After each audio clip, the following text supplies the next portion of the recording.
Basement level vibes with another one, straight up blackness aye. Who tell the truth? Mark Benskop, defend the ghetto youth. Mark Benskop, radio station is the fruit. Mark Benskop, straight up from the root. Mark Benskop, who tell the truth? Mark Benskop, defend the ghetto youth. Mark Benskop, radio station is the fruit. Mark Benskop, straight up from the root. Mark Benskop, I do it for the love, him not do it for no money. Straight up, him attack, educating everybody. Big up my friends and big up my family.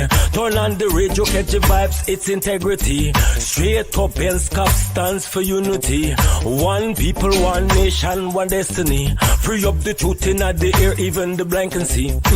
The deaf can hear, the dumb can talk, the cripple can walk. Boom. Who tell the truth? Mark Benskop, defend the ghetto youth. Mark Benskop, radio station is the fruit. Mark Benskop, straight up from the root. Mark Benskop, who tell the truth? Mark Benskop, defend the ghetto youth. Mark Benskop, radio station is the fruit. Mark Benskop, straight up from the root. Mark Benskop, we have to gather wrong, grab a seat and sit down, pay attention, education, liberation, we have to stand strong. Benskop upon the radio, lively up the program. Everybody call somebody and let them turn and tune and on the radio and catch the boom song. We boom it up already, we have to boom it up again. Expose and reveal him. Who tell the truth? Mark Benskop, defend the ghetto youth. Mark Benskop, radio station is the truth. Mark Benskop, straight up from the root. Mark Benskop, who tell the truth? Mark Benskop, defend the ghetto youth. Mark Benskop, radio station is the truth. Mark Benskop, straight up from the root. Mark Benskop, I do it for the love, him not do it for no money. Straight up, him attack, educating everybody. Big up my friends and big up my family. Turn on the radio, catch the vibes, it's integrity. Straight up, Benskop stands for unity. One people, one nation, one destiny. Free up the truth in the air, even the blind can see. The deaf can hear, the dumb can talk, the cripple can walk. Boom. Who tell the truth? Mark Benskop, defend the ghetto youth. Mark Benskop, radio station is the fruit. Mark Benskop, straight up from the root. Mark Benskop, who tell the truth? Mark Benskop, defend the ghetto youth. Mark Benskop, radio station is the fruit. Mark Benskop, straight up from the root. Mark Benskop.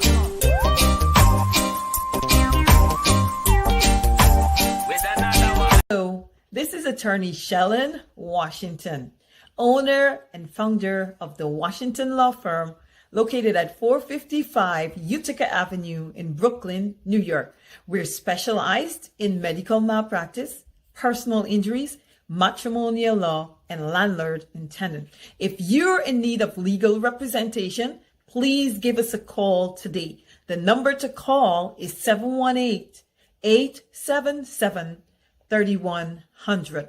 Consultation is free at no cost to you, so call us today to see if we can be of any assistance to your legal needs. Again, the phone number to call us is 718-877-3100.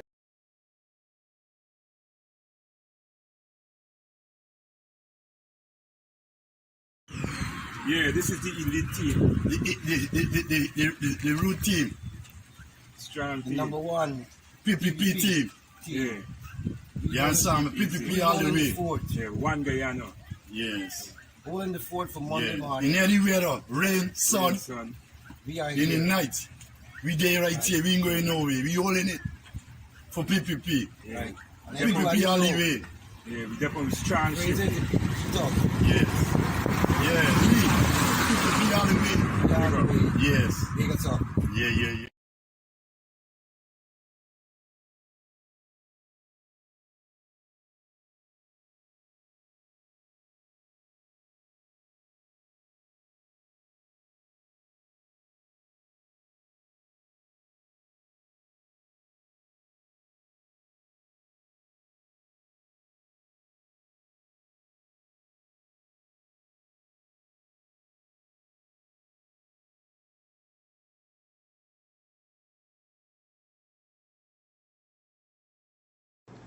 Guyana really nice. Guyana. It's a nice place. Oh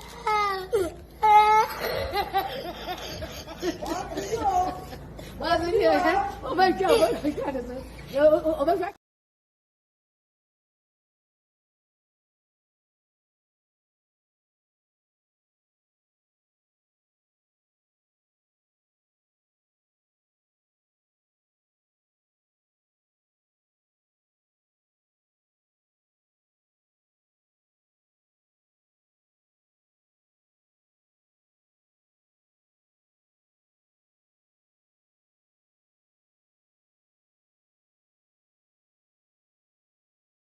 And you're confident that you're going to deliver credible and fair elections? Of course. Only one way I know, and that is the correct way. I do not believe in, oh, there's so much negative things in the newspapers. I will not sell my integrity for all the oil and gas. Sorry that I have to start this show by laughing. I would not sell my integrity in who? That's a bunch of garbage. Seriously, on the screen, right? And you're watching at it and you're listening to it. And you're confident that you're going to deliver credible and fair elections? Of course. Only one way I know, and that is the correct way. I do not believe in. Forget about that. It's a bunch of garbage. One way I know. One way I know. And it has been days and they can't even pronounce properly on the local government election. Lots of skullduggery. You name it, it has happened under that woman's watch as chairman of the Guyana Elections Commission. Good evening to all of you, beautiful people, wherever you are. All of you. I'm actually, that photograph is Georgetown. That is under the PPP, the installed PPP regime. I'm not certain. Don't ask me where this garbage came from. I don't know whether it's Freedom House, whether it's from Dharamlal's bedroom. I just don't know, other than the fact that this is Georgetown. This is what it looks like under the corrupt, the racist, the blood-sucking, rigged regime. A regime that has rigged its way into office. Are you guys hearing me loud and clear? Ruth, did you hear me? Jagdier rigged his way into office. It is a corrupt regime. Look at the garbage. Desiree, you are smart. Smarter than Felix. Look at this, Lorraine Garnett. Colin Barnwell, take a look at this. Onika Light, Tessa Albert, all of you guys, take a look at this. Phil, the PPP folks have no class. I don't know. Sometimes I listen. We have so many Ruth here. Ruth, I said, Ruth, are you hearing me loud and clear? and another Ruth Adele. Well, look, Ruth is Ruth, right? Ruth is Ruth. Good evening, all of you. Ramrati. That's not how you pronounce her name, Ramrati. You got to be raw. Ramrati Jackdio. Ramrati Jackdio, good evening to you. All of you guys. And while you share the link, I am warming up. I am warming up. In fact, what I wanted to do was to say a prayer. I've got to say a prayer. We got to, and just imagine that this guy is in a church. And let me say to all of my Christian friends, brothers and sisters out there who are watching, this is no mockery. But what I see happening here is hypocrisy. Take a look at this, guys.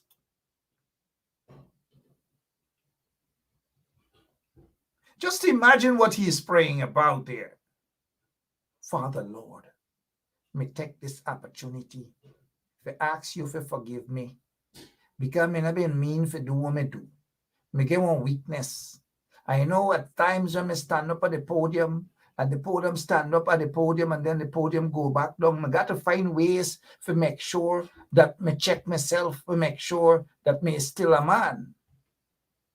And Father, me know what me do. Me not been supposed to do me wrong, but like the demon, the devil take over me and make me do what me do, but me not been supposed to do. Father, not make me go to jail, man. Oh, Father, me go behave myself from now on. Me no want to go to jail, man. Me hear what them boys say happen to them shop in there. But me know say I'm not true, but me still no want to take the chance. Because me not able to drop nothing in there. Me not able to drop soap, me not able to drop soap powder, me not able to drop nothing. But Father, forgive me, man. Forgive me. Me go be unchanged person after today. Me go paint myself over. It's not making mockery, but make joke. The man, I heard this man rush into church. Rush into church. But he forget all them dirty things he said. Look what he said about Aubrey Norton. He said, good day. Good day. And this is a man he gone to church now. Hear what he said about Aubrey Norton not too long ago. And made mockery. This is man who's supposed to be a member of parliament. Look what he said here. Good day, friends, dear citizens, conforming the Godi. Look at him. He conforming the Godi. Well, them boys in Cam Street or losing, now going to conform.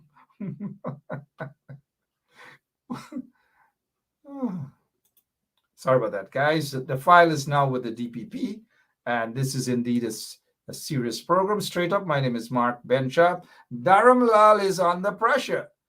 I was made to understand that Dharam Lal is on a suicide watch right now. You want to kill yourself? Well, whatever comes to do, man. Let's get straight over to Guyana. We have former member of parliament with us this evening. No stranger to you guys, Marvin Williams. Good evening to you, sir.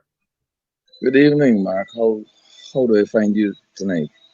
I am great, even under the circumstances. I hope the same with you and your family. Really good to see you. And let me let the public know that at the last minute, I invited this former member of parliament, Marvin Williams, and he understands the importance of these sort of big issues happening in Guyana, and he is readily available. Okay, so let's go. Good evening. Lots of things happening. Let's get your take on the biggest story right now. Is a member of parliament, a government minister under the rigged PPP regime is in more than hot water, could possibly be charged with rape. Nigel Dharam Lal, your take, please, Mr. Marvin Williams, on the issue. I believe that thanks to social media, what you're seeing is really a revelation of the kind of behavior associated with senior members of the People's Progressive Party for a very, very, very long time. I believe that had social media been in existence long before it actually came into being, these revelations or revelations such as this one would have been made significantly earlier. So the thing really is that these things have been happening, and in the same way as you have a situation where a very senior police officer is allegedly involved in attempting to pervert the course of justice. Similarly, in times gone by, there could have been such instances which would have gone unreported. It is rather unfortunate that the senior police officer chose to allow himself to be the person to actually become involved in this kind of this level of function taking a statement is historically associated with a rank assigned to either the criminal investigations department or an on-duty officer at a desk, very often not exceeding the rank of sergeant. But for the commander himself to step down to the level of taking a statement raises eyebrows. Um, and you will know, and I'm sure our viewers will know, that there have been a lot of media reports regarding the conduct of, and quite interestingly, persons who were operating within the People's Progressive Party at um, lower levels and following the reports in the media of the alleged misconduct, they have been elevated in status. We have allegations. Before this one, there were allegations against another permanent secretary who is now a sitting minister of government. And we have this gentleman here, he can so be referred to, with allegations against him while he was also a permanent secretary, and he was elevated to the office of minister, and um, this event comes up. But I want to make this very important point. I believe that all Guyanese need to salute this young lady for the kind of courage that she has demonstrated. I believe that this young lady's representation of um, events um, by themselves, those accounts that she's put out there stand as beacons in defense of all of us and all of our children and all of our grandchildren. I believe that this young lady stands out head and shoulder above leading politicians on both sides of the political divide for her courage, for the articulation of this gruesome event. She took her time. She painted the picture. She established time, place, event, activity, whatever you may wish to call it, descriptive accounts of places. And it is for me, really, really important, I believe, for all of us to salute this young woman and to seek to do whatever we can within our individual capacities to lend a helping hand to support this child, to offer whatever levels of comfort we can to her. I believe that she needs that more than ever because it is apparent that her parents may have deserted her in her time of need. I want to pause there. All right, thank you so much. If you're now joining us there, former member of Parliament, Mervyn Williams, giving us his opinion on what has, just his opinion on the situation between the alleged PPP rapist, Nigel Daramala. Same difference. I didn't get same difference. Same difference. Yeah, thank you so much. And for those of you who are now joining us, we thank you so much for sharing the link. All of you folks, every single one of you. We got some folks from Philippi, former folks out there at Philippi. They know who they are. Good night to you guys, my former teacher, and everybody watching. Gosh, it makes me feel good that after all the licks I got in school, look, I turned out to be somebody, right? Thank you very much, teacher CC, who is watching this program. Patricia Botchway, good evening to you. We haven't said good night to you for a long time.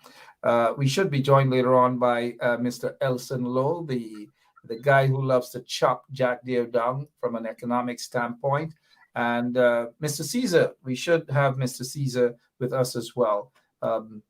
What is your take, Mr. Mervyn Williams, on the DPP? The file is now in the hands of the DPP. Are you optimistic, or what's your opinion of a charge being recommended? Before we get to the PPP, DPP. Same thing. Same thing. I want to make a few observations. Sure. Following the revelations of this young lady, we had a classic situation of the tail wagging the dog very violently, where it was reported that Mr. Dharmlal requested that the president allows him to go on administrative leave to facilitate this investigation. I believe that it is known that the president is minister of everything until he delegates ministerial responsibilities to individuals having been appointed ministers. It therefore means that ministers serve at the president's pleasure and can be removed similarly at the president's pleasure. I believe that, as has been widely reported, I support the view that administrative leave is a matter that concerns persons who are employed in the public sector and who are provided for in the public sector rules. And so I do not agree with that. As a matter of fact, I have expressed the view publicly that the allegations are very serious enough to warrant immediate, I believe, dismissal of the minister from office. But here we have a situation where the president sits on his hands and waits until the minister writes him asking to be sent on leave, and then he agrees that the minister should proceed on leave. A case of the tail wagging the dog. And then we have a situation where the president puts the cart before the horse. He says that, well, as was reported, that when the proof is presented, certain steps will be taken. Now, if you do not have an investigation, what evidence are you going to unearth? Evidence is gathered as a product of an investigation. And in this case, the holder of the highest office in the land suggests that somehow that this child will be required to produce, that's inferred in what was reported. This is my interpretation, that this child will have to present some kind of evidence to satisfy him before this inquiry starts. And the third observation I want to make is that here is the commander-in-chief of the armed forces of this country saying that he has called the police and said to them that as long as a complaint, a credible complaint is made, they must do an investigation. That's absolute rubbish. As long as a complaint is made, nobody needs the president to tell him to investigate. If somebody comes to my place and behaves in a certain way, and I have cause to speak with them and ask for their removal, and they go and make an allegation against me, the police will come for me. As a matter of fact, Robeson Ben summoned me to his office to tell me of some allegation against me. Robeson Ben, not the police. Not the police. So I've made these three observations. Sorry, Mark, to make the point that from the onset, everything is the wicket is being prepared for spin.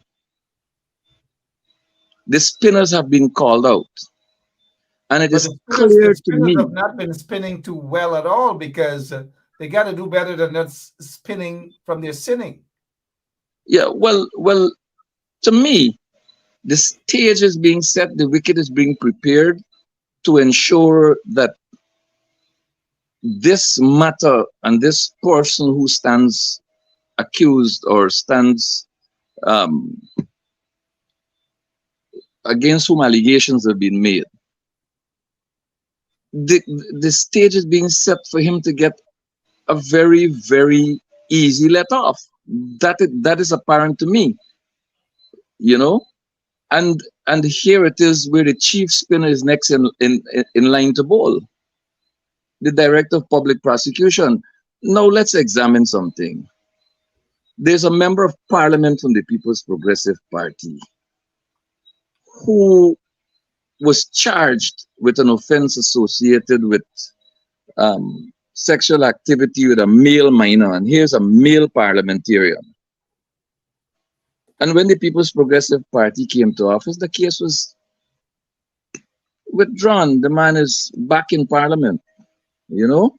There was a classic case of the regional chairman of Region 1, who it was alleged brought a young man to the city, a man whose mental capacity will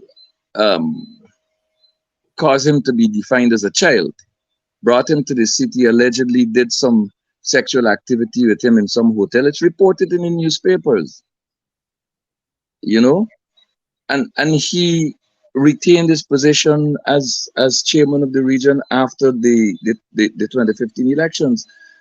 So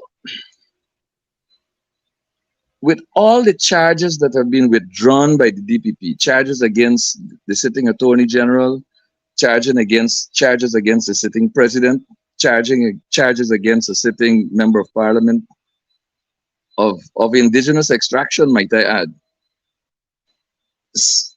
These things give me no comfort in the process, in the system, or in the official who must now determine what the next steps are in this particular matter. I trust that justice will be served. I trust that the rule of law will be complied with. But deep down inside of me, because of the evidence that is available to me, I am troubled, I am worried, and I'm deeply concerned that this may very well not go the way of justice. It may very well not go the way of compliance with the rule of law. This is a reservation I hold. You know, Mr. Mervyn Williams, I know I promised you just for a few minutes appearing, even though the last minute I extended this invitation. I want to thank you so much.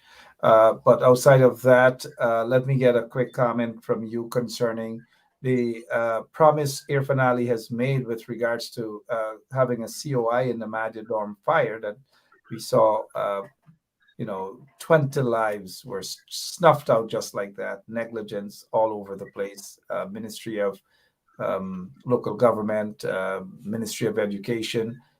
Irfan promised a COI, nothing to this day.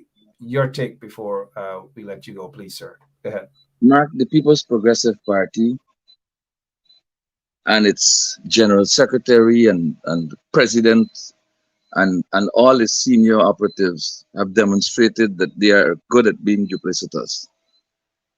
Might I say to you and to our viewing audience that it has come to my attention that a councillor-elect in the Madya municipality on the People's Progressive Party's ticket, this person is elected a councillor.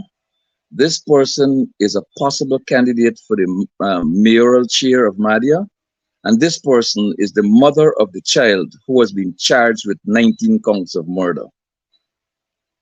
With all that we know of the PPP's operations, with all that we know about the PPP's posture on these matters, it is evident that charging this young lady was a knee-jerk reaction to satisfy persons that something has been done, but the mother of the child, through her association with the People's Progressive Party, leaves many questions unanswered.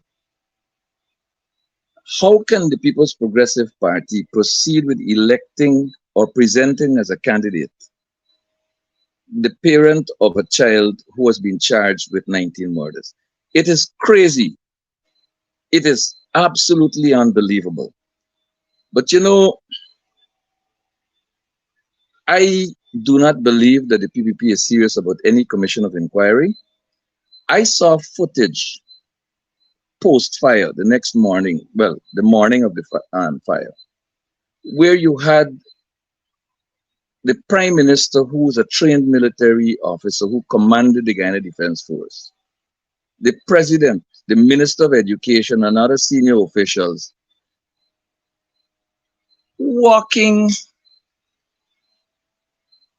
on the scene that had not yet been investigated, had not yet been even cordoned off, compromising possible evidence. So if you look at that kind of irresponsible behavior, it means that nobody really is serious about what is going to happen. And I'm very, very, very upset that persons in the upper echelons of government who are responsible for the safety and welfare and well-being of our children in that and other dormitory facilities across this country have not yet been called to book. The Minister of Education should have resigned. The children, or be fired. The children in the dormitory are guests of the state in that dormitory facility, which is superintended by the Ministry of Education. When it comes to regional response, regional safety, and regional provision for our children in dormitories, that's the responsibility of the Minister of Regional Development, Local Government and Regional Development. He wasn't fired then, he wasn't suspended then, and now he's facing grave allegations and still walking free. He should have been fired since Madia. The Minister of Amerindian Affairs should have been fired since Madia. She has critical responsibility for the well-being and welfare of our indigenous children throughout this country. She is the political representative of the People's Progressive Party in Region 8.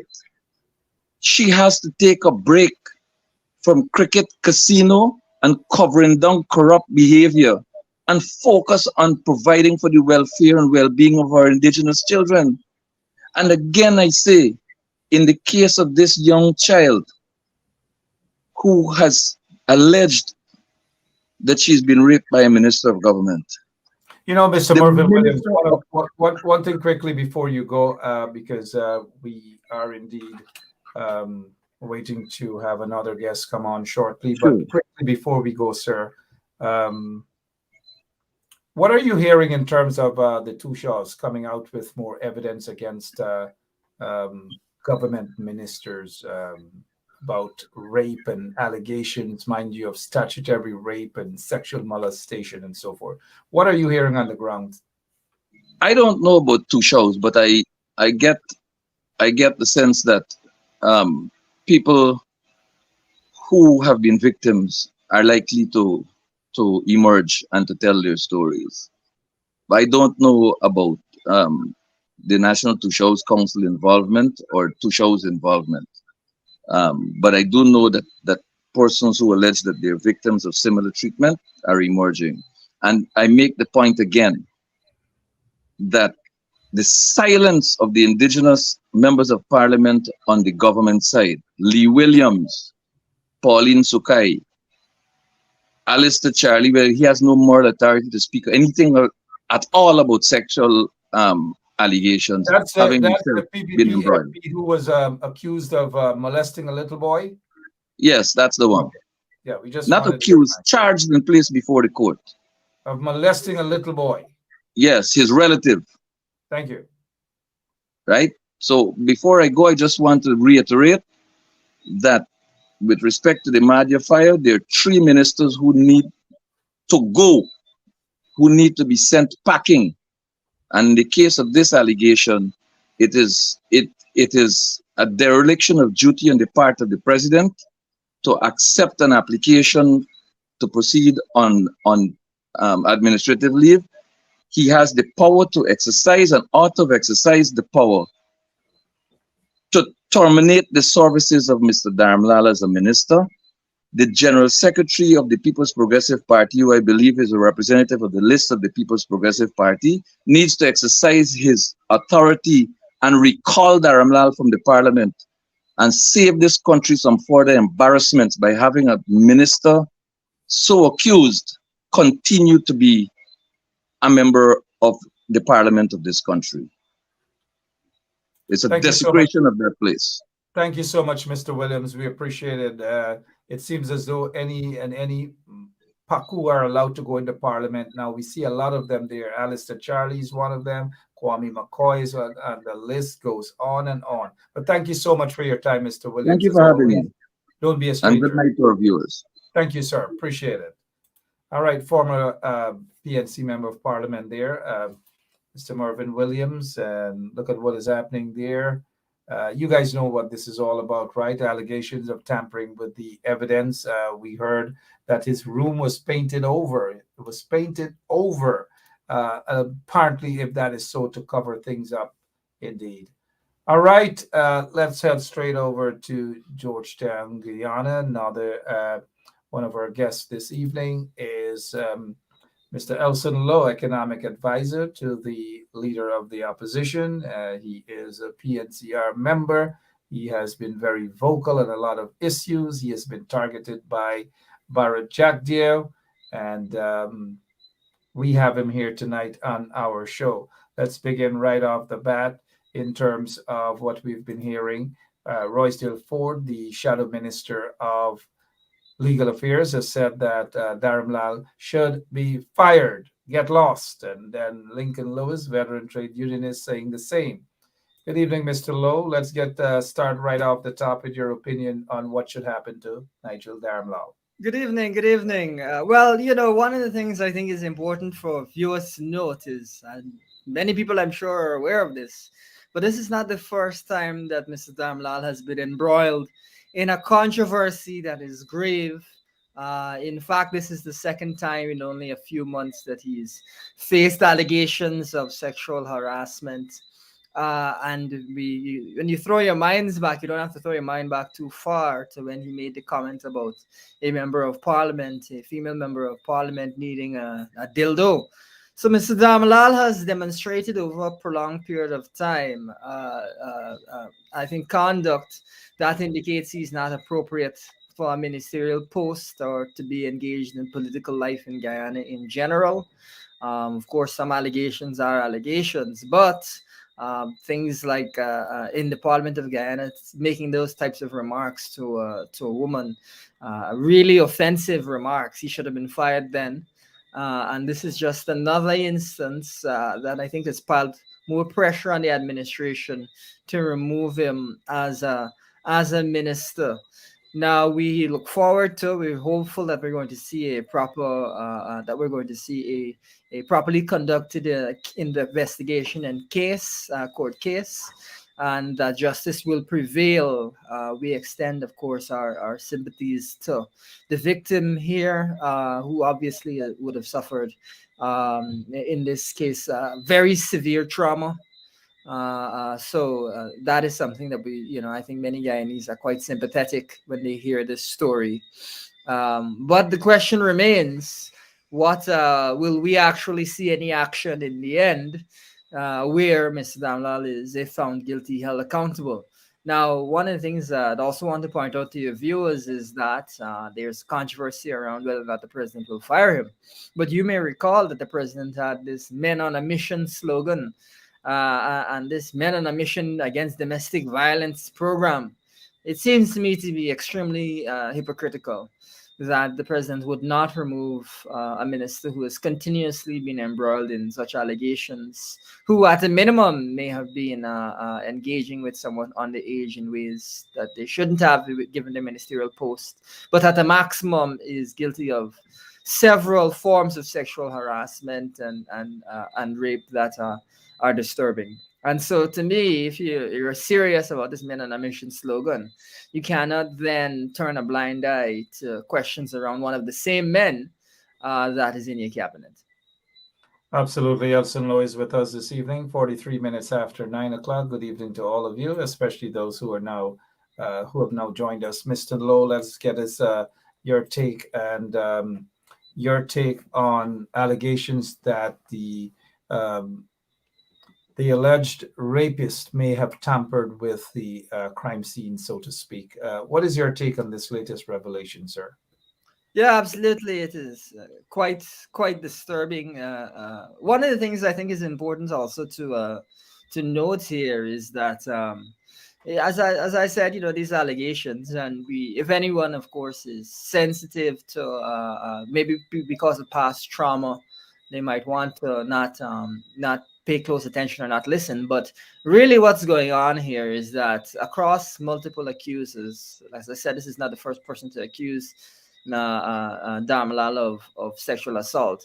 Dharmalal really is being accused of, as far as I can tell, of being a serial anal rapist. Is really what the accusations are, and you can add to that accusations of pedophilia. As far as I could, again, I can tell. I think he's also accused of 4 separate types of rape. Really, this is on an unbelievable level. If found guilty of misconduct, and found guilty, really, he shouldn't be amongst civilized people anymore. Now, whether that might motivate someone to hide evidence or tamper with evidence or bribe people, he is also accused, of course, of bribing people and of obstructing justice in that fashion. Whether I mean that if found guilty of these various charges, he should be. Well, somebody said, again, he's always like to make jokes about these things, but somebody said that now that Smalley has left the prison, Mr. Damlal has a space there to occupy. And I think if found guilty, it's not realistic to think that he should be in Guyanese society anymore. Well said, and we should add that if since Smalley left, obviously quite fitting another Smalley takes over. All right, 45 minutes after 9 o'clock. My name is Mark Benchap. Our guest this evening, Mr. Elson Lowe. Sorry, Mr. Lowe. Before we get to economics, because obviously we're not hearing much, and Jack Dio seemed not to be bothered about what Sue has said, accused him of bribery, hundreds of millions of dollars. We're not hearing anything about the $218 million that could not be found in the audit. We are seeing, and we have heard during the local government elections, billions of dollars wasted into the elections and bribing people to vote and all these manner of things. We also saw billions of dollars into what is called a questionable back to school cash grant, school grant. But before we get into that, sir, how optimistic are you that the DPP will deliver in terms of justice for the victim? Well, what I would say is this is really, I think, going to be a pivotal moment for the DPP, because I've already spoken to some legal counsel, and they're saying that it would be very surprising if the DPP does not allow charges or does not recommend that charges be brought, and that this case goes forward. However, we have seen the DPP dismiss other cases where there seem to be, at least from a layman's perspective, reason for those cases to go forward. So I honestly don't know what she's going to do, but what I can say is that it would be extremely alarming, I think, if we don't see this case go forward, given the seriousness of the allegations. Really, one of the things we want to help viewers to understand is that if it turns out that these allegations are true, and Mr. Damlal really is allowed to walk free through any form of miscarriage of justice, people will be in danger. If these allegations are true, I would even point out to your female audience here. I'd ask you this question: if these allegations are true, Would you feel comfortable spending an hour in a room alone with Minister Damlal? I mean, can you imagine visiting his office? Can you imagine being in his office? I mean, I don't know about you, but that sounds to me like a very scary proposition. And Uh, not even a female, even a male should be very uncomfortable being in an office based on what we're hearing yeah, about this guy here now. But Mr. Lowe, I appreciate your quick views on the Dharmlal matter.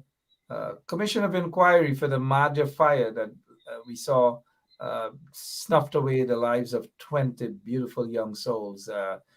Air Finale again went out there, promised that they're going to be a COI, swift, what is it, Commission of Inquiry into what transpired there. Weeks now, and nothing yeah. at all. Your take on that, Mr. Lowe? Well, there's a couple things I want to highlight here. The first is that, and I know this may come as a shock to certain hardcore PvP supporters, but it is entirely possible for a building to catch fire, even for an arsonist to set fire to a building, and for the building not to burn right to the ground. Now, you can have a building that is constructed well, you can have a building with fire extinguishers, you can have efficient fire surface. But it seems to me that there's this strange belief in the PvP that once a building catches a fire, it should burn right to the ground. And it is sad that Madia is a tragic example of that. But you, of course, saw within just a couple of days, another dorm again catch fire and burn right to the ground. Now, in that particular instance, the students of the dorm were able to prevent further fire by forming a bucket brigade and soaking the adjacent buildings. But it strikes me that there's such a thing as a fire service, and the fact that students had to go to such lengths without the fire service really being the first responders that are able to assist there is alarming to me. Now, Mark, one of the things I always try to point out the interesting insights to your viewers. Jesus was born and there was a fire service there. If you understand me, a fire service is such an established practice that it is about 2,000 years old, established by Emperor Augustus around the time of Jesus. So for us to not have appropriate fire facilities at facilities where many children are being housed uh, is really unbelievable, unacceptable. Um, it can't be that we are 2,000 years behind many countries in the West. It can't be that that's the way we live in. Now, as far as a commission of inquiry to actually investigate what is going on, can you imagine that you've had not one but two dorms burned down, and the urgency of such a commission has not been impressed upon the administration? In fact, it raises the question as to whether the dorms in general are safe. We only heard that they were going to do inspections after the second dorm burned down. To me, that indicates that this is a matter of the greatest urgency, that people's lives may still be in danger, and that a government that is dilly-dallying on something like this is willing to put themselves and their survival above the lives of young Guyanese. All right, 51 minutes after 9, Elson Lowe. Let's get straight over now to economics. $218 million. I know you've been digging, you've been scratching, you've been trying to locate that money so that you can report back to the taxpayers. Obviously, Jack Deere has been dodging, running away, hiding behind curtains, hiding in the closet, hiding all over in order not to answer that question, let taxpayers know what has happened to the 218 million US dollars, whether it's gone into Jack Deere's pockets, whose pockets, maybe Air Finale. We don't know as yet, but can you give us an update, please, Mr. Lowe? Well, what has come out of this thus far is, first of all, we're not hearing from the government that they're going to take steps to recover these funds, or really they've kind of been silent on the issue and not taken any kind of substantive step. But we've also heard now that, or at least there's word that the audit of the second, so the the $200 million was highlighted by the first audit, which the coalition commissioned, of Exxon's, offshore oil expenses, oil and gas expenses. Now, the second audit, which is commissioned after the incredible pressure brought on, I believe, on this show as well. I also said it should be a criminal offense not to audit. We were able to force the PPP to audit. But the second audit, now we're hearing that there's no irregularities or there's limited irregularities and nothing much there. So in the first audit, you had about $200 million questionable, around 12.5, 13% of the total. And now you're hearing that there's not much. So when you have an audit under the coalition, you have irregularities highlighted. When you have an audit under the PPP, you don't have any irregularities. It seems to me that it is possible that the government is suppressing the findings of such an audit, and that's why we have to continue to talk about this and to put pressure on them. Because the first audit, we're looking at 200 million, but this other audit, we could be looking at as much as $1 billion US of inflated costs. These are very significant amounts, and this is a very serious matter. For the government, first of all, to not be willing to audit, to check these books to see whether we are being overcharged, to see whether money is being siphoned off, is on the face of it extremely concerning. But for the government to commission an audit and not to find anything at all, when previous audits under the coalition have found questionable elements, is alarming. Now, one of the things that we have spoken about, and which we will continue to speak about, is regarding the insurance. You may know that there's a significant fight over environmental insurance, oil spill insurance.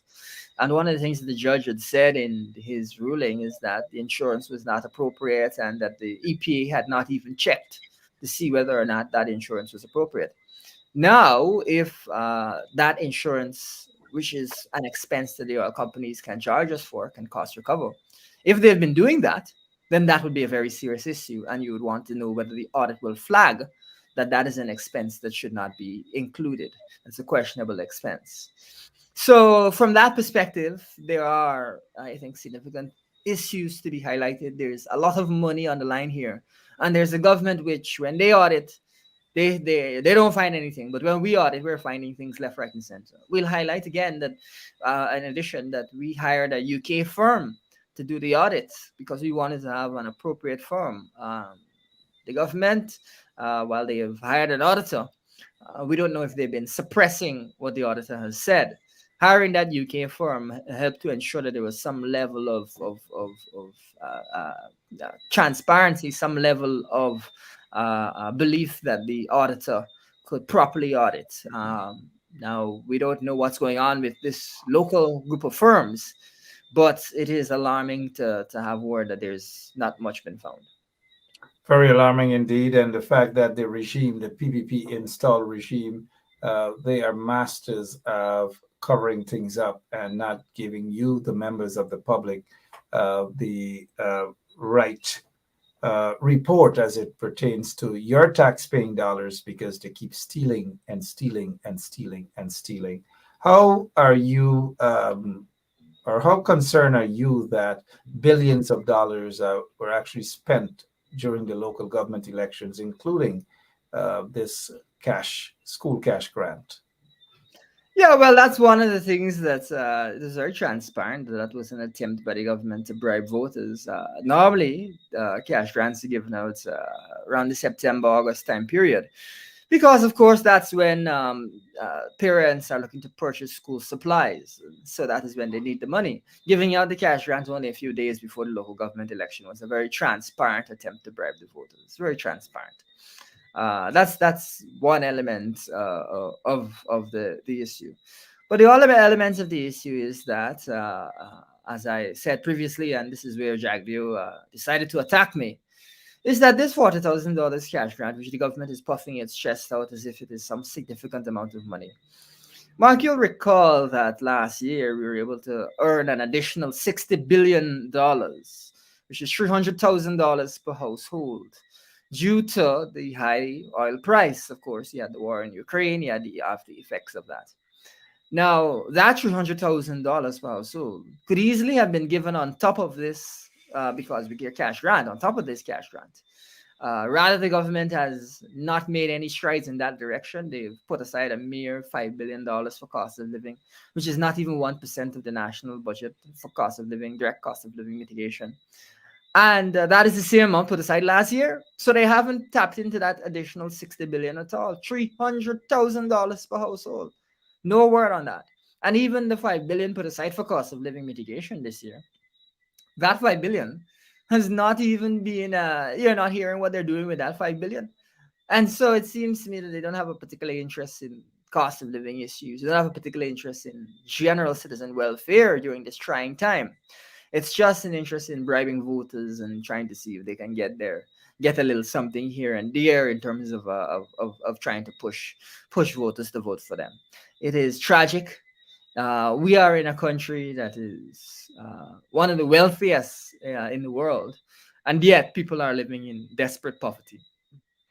It is an artificial poverty because we could do so many things to address that right now, but the government has no interest, and they don't even talk about poverty. They don't even talk about inequality. And if you're not even willing to talk about those things, then clearly they're not high on your list of priorities.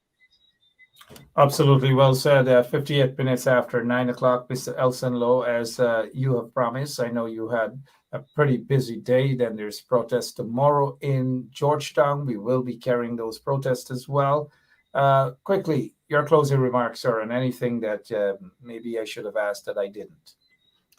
No, thank you very much, Mark. Really, one of the things that we want to highlight is that the government has been going through a prolonged period of crisis for several months now, and these crises are really of their own making. We look at the most recent crisis with Dharmalal. He could have been fired months and months ago when he made the remark about a dildo. Instead, he was allowed to retain his office, and now this incident is blown up. Of course, we want to see justice for the victims and for any victims, and we want to ensure that there's a fair trial. But when you throw your mind as well back to the environmental insurance fight, the judge saying that the EPA did not even make any attempt to check to evaluate the insurance provided to them, which was, in his view, not appropriate insurance. Really, no one was forcing the EPA not to check. That is, again, a self inflicted wound. When you look now at the audits, no one forced the PPP not to audit the oil companies. That is something they decided that they were going to let slide. No one forced the PPP to hide the hundreds of millions of dollars that the first audit revealed was available for Guyana to reclaim. No one forced them to hide that. This really is a government that refuses to do its duty. It's a government that is happy to let things slide that it shouldn't let slide. That is imperiling Guyanese. When you look at the fire in Madia, when you look at the other fire, the additional dorm, only a few days later, no one forced the government not to listen to what the fire service said on two occasions before that Madia fire, which is that the building was a fire hazard and needed additional measures to deal with fires. No one forced them not act. They have made those decisions. They have chosen to not act. And we have to hold them accountable, not just for what they do, but for what they do not do. Ultimately, Guyanese's safety is on the line. Our entire economy is on the line. And, it has come to a situation where, to a certain extent, I've been having trouble sleeping because I don't know what fresh disaster will be inflicted upon this country because the PPP is not doing its duty. We're not necessarily saying that we need them to go above and beyond. That is a conversation that we have in other forums. But just to do the basic things that is the duty of any government, they are not doing that. And as a result, people's lives are being put in danger. People may have been exposed to sexual predators. The country may be at risk of a large oil spill, and monies, hundreds of millions of US that could be going to helping the average Guyanese are lying there potentially unclaimed. This is a making of the PUP's own. These incidents are of the PUP's own making. And we have to ask ourselves if they're going to continue to govern like this. Sadly, there's no indication that they've learned their lesson. Absolutely none whatsoever. No indication that they have learned their lessons. Indeed, Mr. Elson Lowe, as always, thank you so much. We will invite you hopefully sometime next week to talk a little more about the Sioux allegations and the fact that Jagdeer has promised to avail himself for some sort of investigation. And Nothing at all. He has ran away from that. Bribery allegations. Irfan Ali promised an investigation into that. Nothing. They promised a COI into the Majid fire at the dorm. And nothing. All these broken promises and lies, lies, lies, insulting the people of Guyana, insulting our indigenous brothers and sisters. Absolutely lies upon lies. Mr. Elson Lowe, thank you so much. Appreciate your time as always and continue the good work. Thank you. Thank you, sir. All right, Elson Lowe there for you guys. Here, what's going to happen. A lot of you may not have heard that conversation with Kwame McCoy, who now sits there as a minister of the regime. Kwame McCoy, in an audio conversation, soliciting sex from a little schoolboy. And so the PPP has no moral authority to talk about these issues. None whatsoever. You've got to listen. You've got to listen to this here. If it's the first time you're hearing it, good. Let me just apologize for the language and so forth, but it's sickening. It is sickening. This led to Kwame McCoy's U.S. visa being revoked, and now he's allowed to travel again to the U.S. This matter, he was not charged. I took it to the then Minister of Home Affairs. The Minister of Social Services at that time was Priya Manikchand, turned a blind eye. All of them turned a blind eye on this particular issue. But before we do that, let's take while you guys warm up to hear this conversation here, let's take a quick break and straight into the conversation with Kwame McCoy and a little boy, a schoolboy. So, this is attorney Shellen Washington, owner and founder of the Washington law firm located at 455 Utica Avenue in Brooklyn, New York. We're specialized in medical malpractice, personal injuries, matrimonial law, and landlord and tenant. If you're in need of legal representation, please give us a call today. The number to call is 718-877-3100. Consultation is free at no cost to you. So call us today to see if we can be of any assistance to your legal needs. Again, the phone number to call us is 718-877-3100. Hello, Kwame. Hello, Kwame. Yes. Yeah, Julius. Who is that? Julius. Hey, what's up? Oh, okay.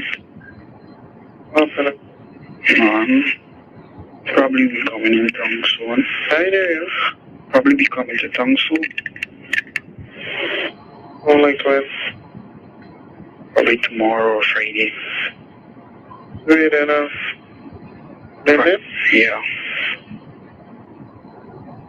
Oh yeah, Prince said the other day. You talk about that I told you. Huh? I think you didn't get the messages. What? You didn't get it to me, but I told you the phone was dead. You got you to Rob? I got you to nobody. Yeah. So what you up to? What? What you up to? Right now I'm just exhausted. I'm actually sick on it. There's so much on my head.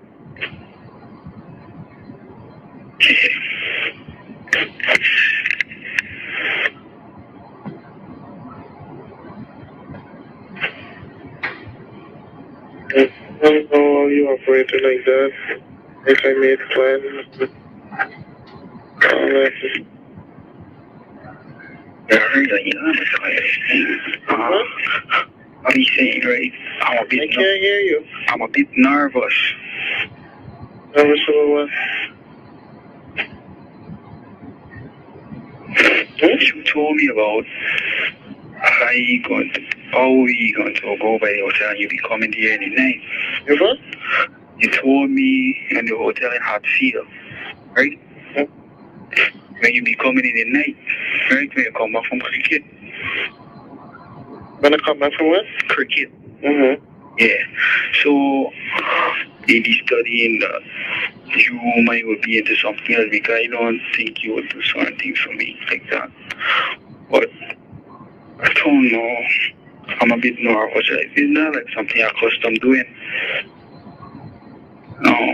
It would be the first time for me.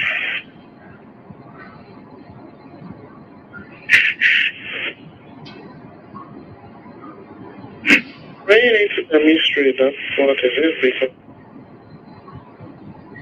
either we have a relationship or we don't have one. So, not a problem.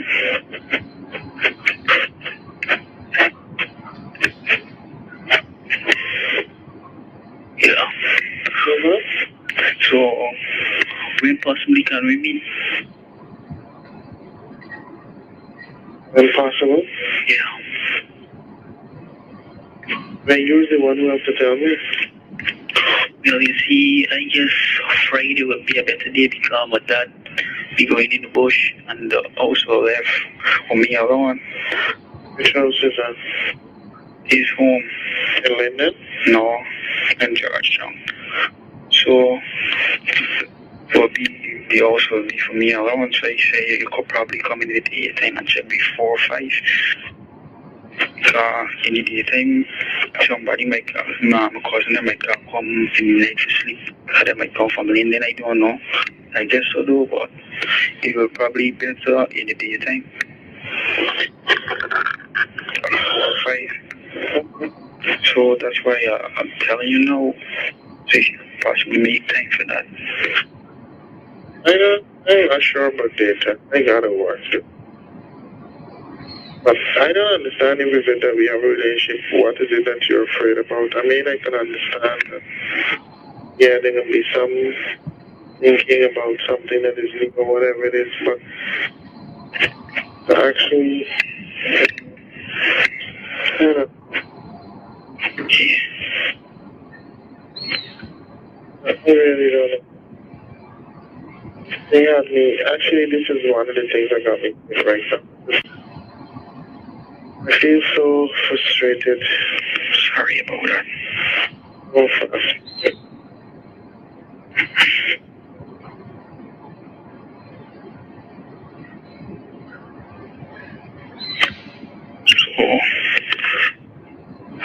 So what will you be doing for the rest of your day? What do you plan to do for the rest of your day?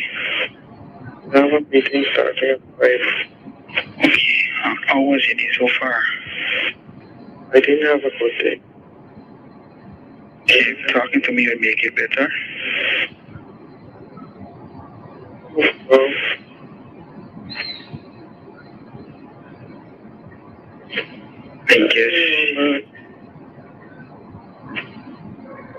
I guess so. Really?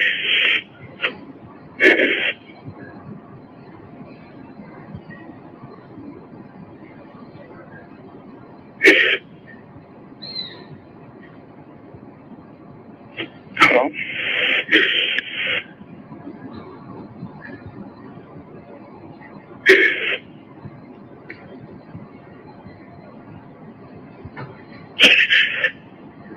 Hello?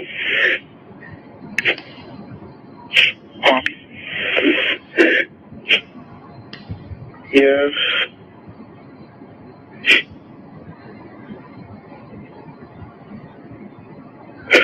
Sorry, I didn't mean to hurt you. Hello? Hello? Hello? Yes.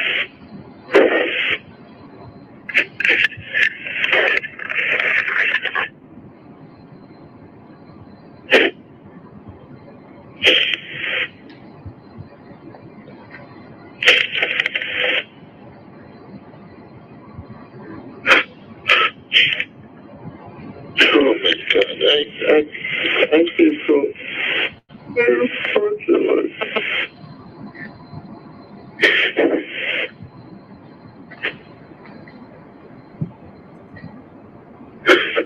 Let's just pause it there for a moment for those who are now joining us. This guy is a minister, yes, in the installed PPP regime. His name is Kwame McCoy. This audio tape was done several years ago with him chatting on the phone with underage boy at that time. The little boy was in school.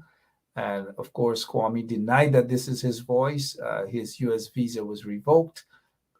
Priya Manik Chan was then the Minister of Social Services. She did absolutely nothing. The Minister of Home Affairs, nobody did anything to investigate this matter. It was just shoved under the rug. And today he sits there in Parliament. He sits amongst them there. It's next to Dharam Lal and others right there in Parliament. He is also a serving minister of the PPP regime. So this is just for the benefit of those of you who just joined us. No, don't cry. No, don't cry. Don't do that to me, please. Please don't do that to me.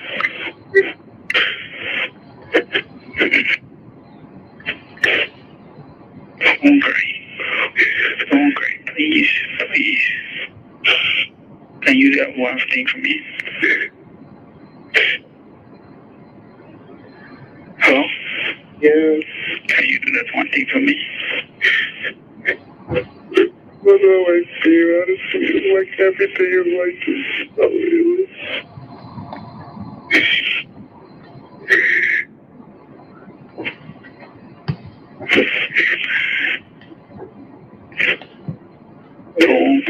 With water, and I came along and I was trying with you. That like it doesn't make sense. Why you would say something like that?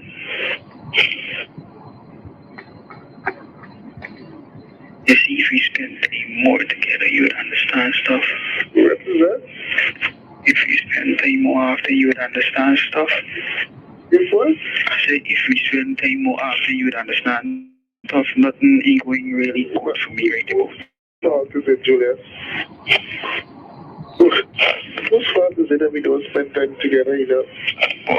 You came down, I left, all that I was doing. It's my fault, sorry about that. I met you, it's not the first time you do that to me. Like, you know, it just had me thinking because it's like, I left all I was doing, I made time for you.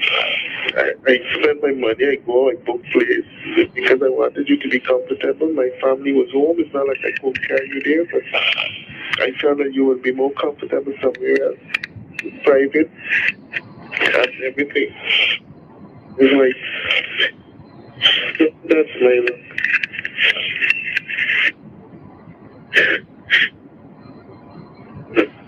I'm sorry. Really sorry about that.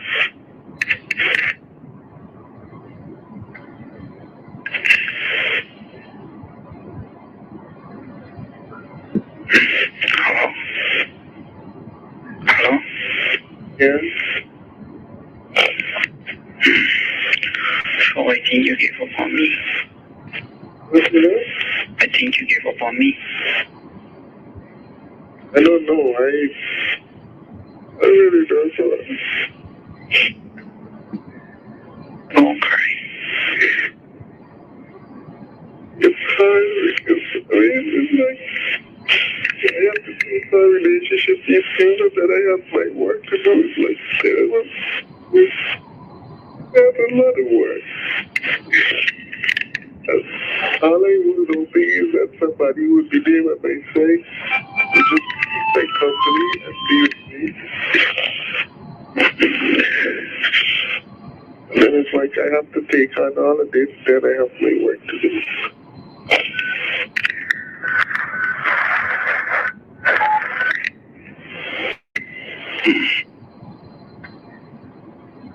Don't cry.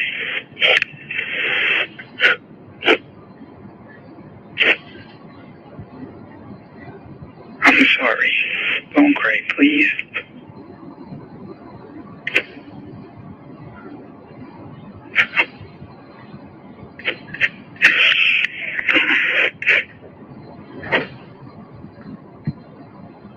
If I wanted to mess around, I could mess around. Right? But my style is not to mess around because it's not like I can't get nobody else. It's not like I can't. If I'm looking for a man for one night stand or I'm looking for a little sex, that's easy, very easy. But that's not my style.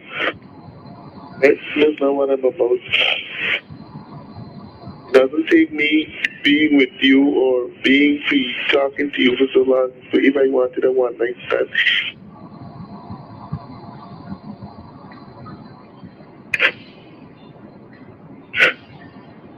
I will make it up to you, I promise, this weekend.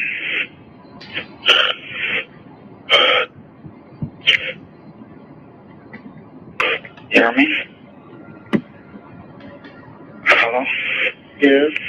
I promise I will make it up to you this weekend.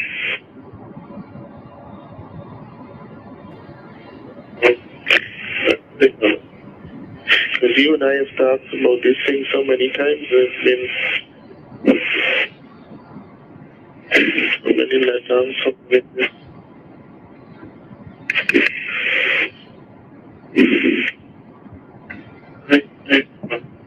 I'm sorry. I'm really sorry.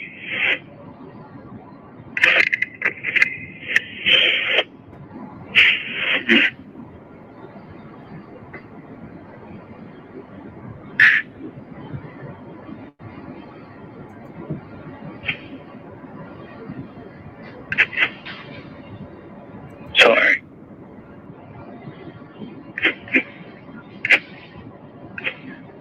Don't cry. You give me next chance. I'll make it up to you.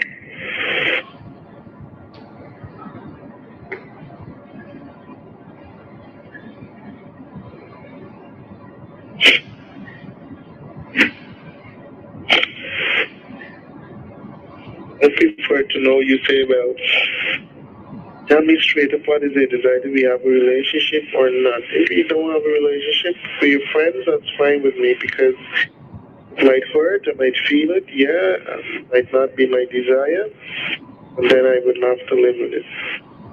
But to say that we have a relationship and then for me to go through this kind of stress, is not right.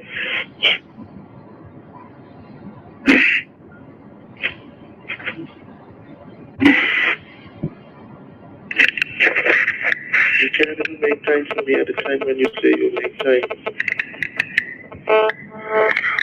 Thank you. Is what? Thank you. What is that? I said I really like you. You already what? I really like you. Everything about you adorable, just I'm a bit scared. Scared about what? This is the first time. Well, so what are you scared about? What aspect of it are you scared about? Having sex?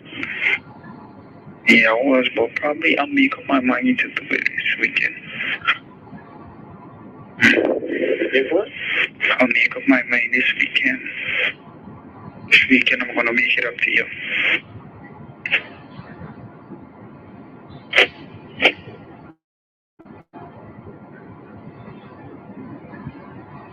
Yeah.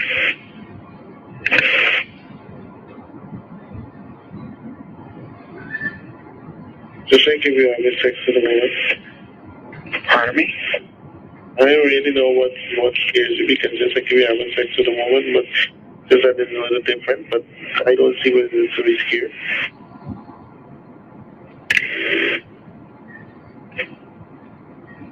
So you really like me? You sure? Julius, if I didn't, I would not have even been spending all this time and this energy behind you, right? From the inception.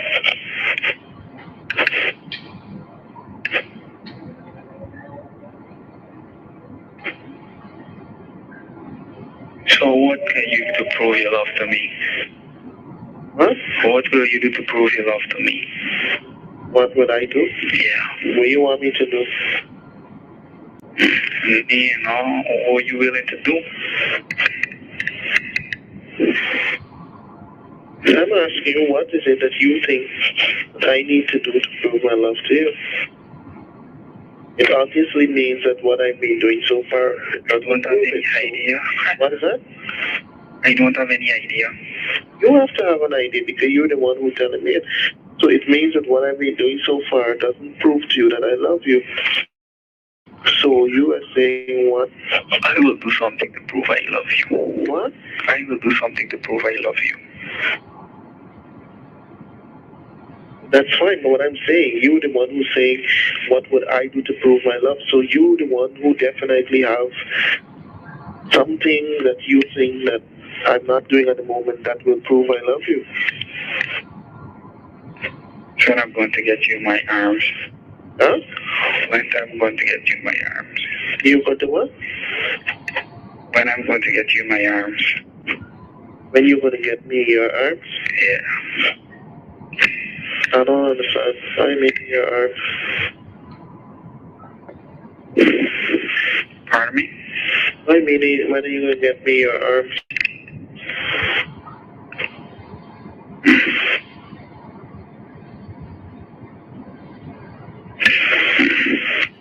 So, where you calling from your cell phone? pardon me? You calling from your cell phone? No. Oh, it's not my cell phone.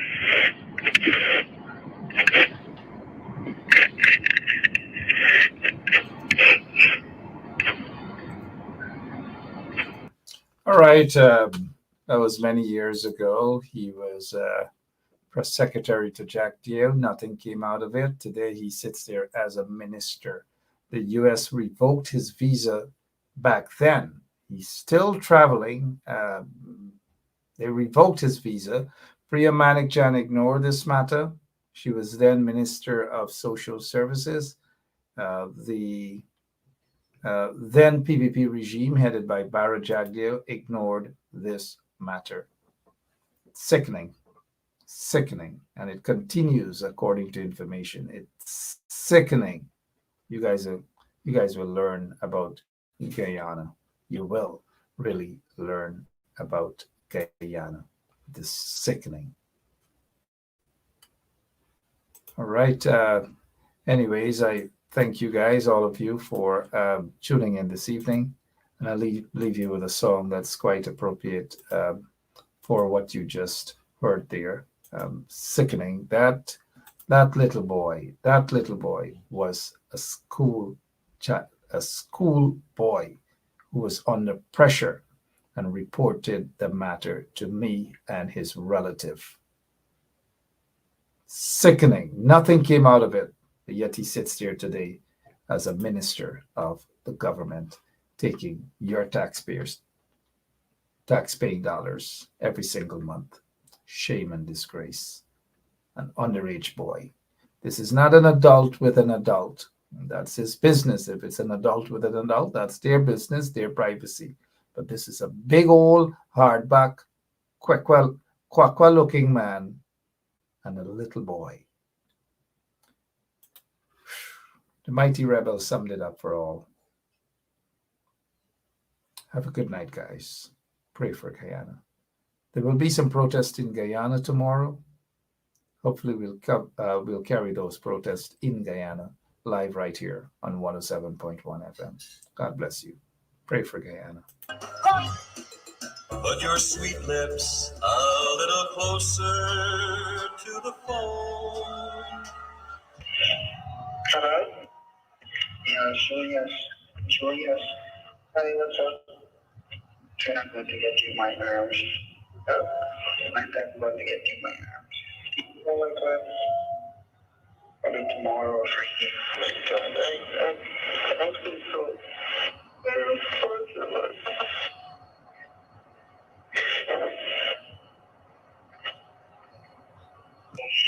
I'm a bit more obsessed with marriage. Something I'm just doing. I'm scared about what aspect of it you're scared about? Having sex? I just get the topic.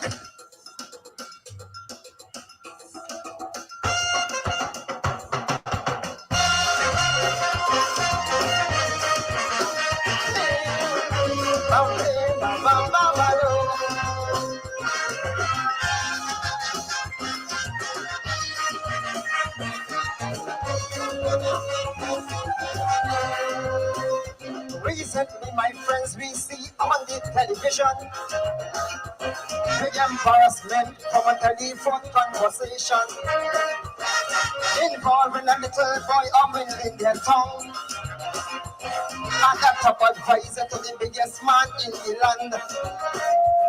He was crying out like a baby. Mark Bishop exposed your story in the newspaper, the radio, and the TV. What a shame, shame on our country. What a shame, shame. Homos and child molesters in hierarchy. What a shame, shame. Preying on younger ones who are innocent. What a shame, shame. Tell me why he advising the president. What a shame. Stay down up there in the child commission. Holding big position and still molesting the younger ones. Shame on you.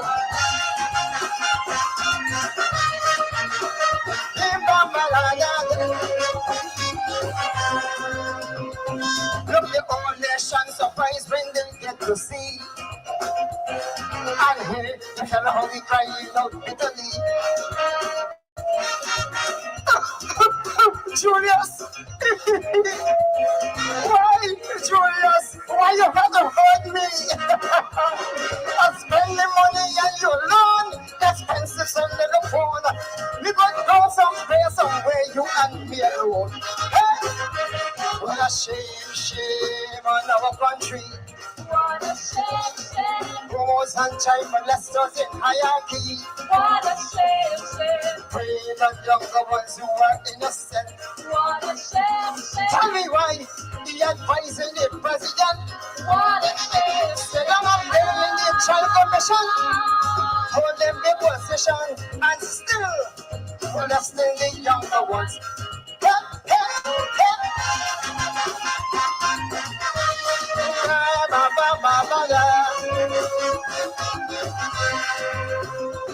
It's a long time I heard this thing going on. Not with him alone, but with others in high position. I know you want to hear me call out your name, but not me. I ain't taking no blame.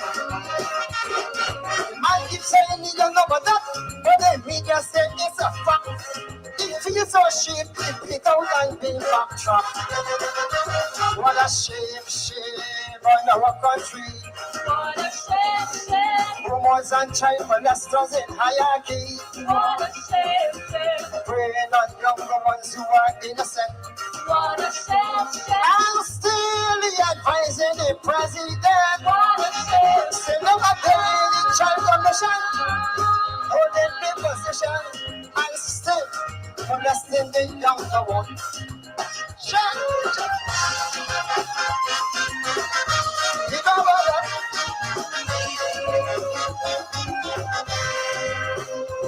When a man like him sit down in that high position, he's supposed to be a big respectable man.